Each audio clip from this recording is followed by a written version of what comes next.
Hey guys, welcome back to another video. आज बात करने वाले हैं मेरे आर्ट मटेरियल्स के बारे में। मैं क्या क्या आर्ट मटेरियल्स यूज़ करके अपने आर्ट वर्क्स बनाता हूँ। वन बाय वन देखते हैं। कुछ ये आर्ट मटेरियल्स हैं, तो अभी एक एक के बारे में मैं आपको बताता हूँ कैसे कैसे मैंने यूज़ करते हैं, कहाँ कहाँ पे इनका यूज़ होता है और क्या आर्ट सप्लाईज बिगिनर्स को स्टार्टिंग में परचेज करनी चाहिए, उन सभी के बारे में बात करेंगे। तो सबसे पहले बात करते हैं पेंसिल ग्रेड्स के बारे में। और ये पेंसिल जो है, ये आर्ट लाइन की पेंसिल है, आप देख सकते हो आर्ट लाइन।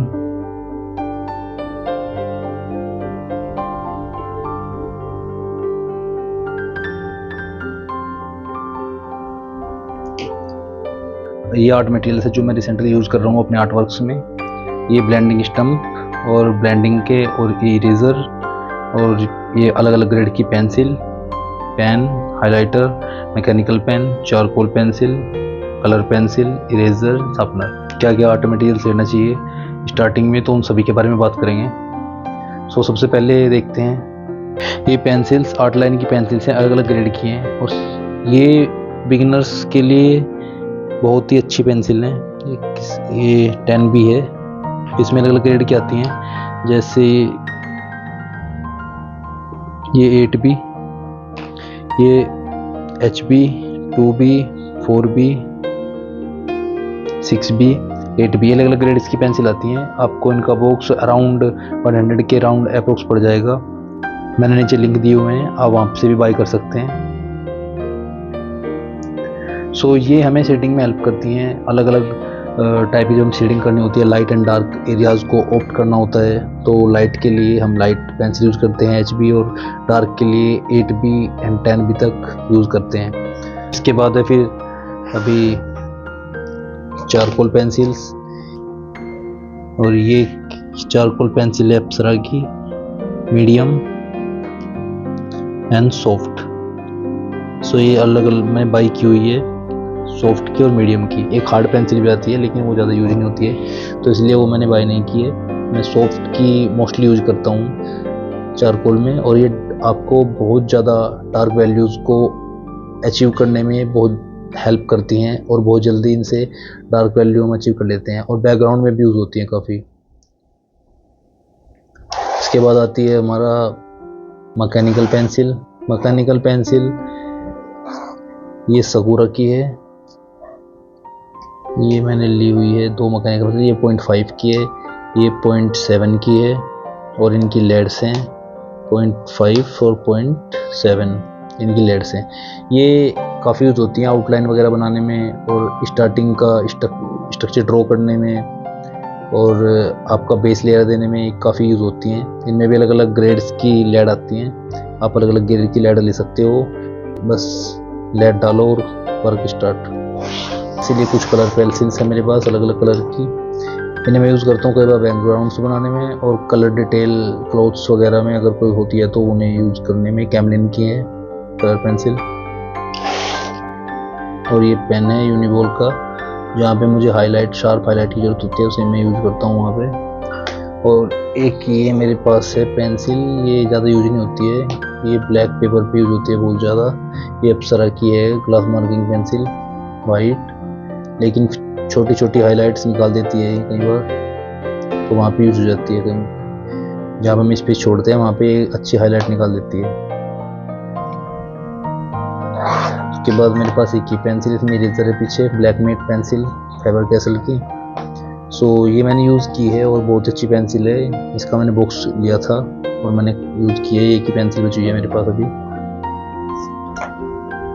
उसके बाद हमारे पास ये है इरेजर, अलग अलग इरेजर हैं। ये इरेजर्स हैं कुछ, जिनमें ये नॉर्मल इरेजर है, ये आप कहीं से बाई कर सकते हो, नॉर्मल है। ये डरबेंट का इरेजर है, बैटरी से चलता है। इससे आप यहाँ पे बटन है इसके, यहाँ पे से प्रेस करोगे तो ये स्टार्ट हो जाता है ऐसे। ये शार्प हाइलाइट्स काफ़ी अच्छे से निकाल देता है। और एक ये नेडेड इरेजर, ये काफ़ी हेल्पफुल है। इसकी हेल्प से हम बहुत बारीक एरिया में और काफ़ी शार्प और अच्छे हाइलाइट्स ऑप्ट कर सकते हैं। सो इन तीनों इरेजर का अपना अपना यूज़ है, अलग अलग जगह पे अलग अलग तरह काम होते हैं। इसके बाद आता है हमारे पास शार्पनर। ये मेरे पास 2 शार्प करने के लिए कटर और ये शार्पनर। ये अप्सरा का शार्पनर है, ये कटर है। ये मोस्टली मैं कटर से यूज़ करता हूँ पेंसिल शार्प करने में, और शार्पनर से मैं जो कम ग्रेड की पेंसिल होती है मोस्टली वो शार्प करता हूँ, और हाई ग्रेड की जो 10B 8B और चारकोल पेंसिल होती हैं वो मोस्टली कटर से शार्प करता हूँ। इसके बाद हमारे आते हैं कुछ ब्लेंडिंग टूल्स, इन्हें मैं यूज करता हूँ। ये अलग अलग ब्लेंडिंग टूल्स हैं। ये कुछ ब्लेंडिंग टूल्स हैं जो मैं यूज करता हूँ। ये एक फोम है, फोम जो काफ़ी स्मूथ से करती है ब्लेंड। और ये कॉटन बर्ड्स, कुछ ब्रशेज हैं, tissue paper and blending stump. So ये सभी चीज़ें मुझे हेल्प करती हैं आसानी से ब्लेंड करने के लिए, और ईज़िली ब्लेंड हो जाता है, कुछ भी चीज़ें ईज़िली ब्लेंड हो जाती है इनसे। तो ये सब अलग अलग जगह अलग अलग तरह की ब्लेंडिंग के लिए यूज होते हैं। कहाँ पे क्या यूज होगा वो डिपेंड करता है रेफरेंस पे। इसके बाद ये पेन है एक मेरे पास।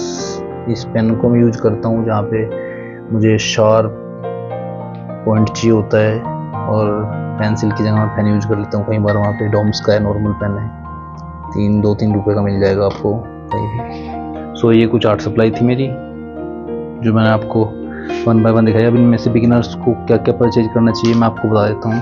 आर्ट लाइन जो मैंने आपको स्टार्टिंग में दिखाई थी, अलग अलग ग्रेड्स की पेंसिल, ये बिगिनर्स के लिए काफ़ी हेल्पफुल है।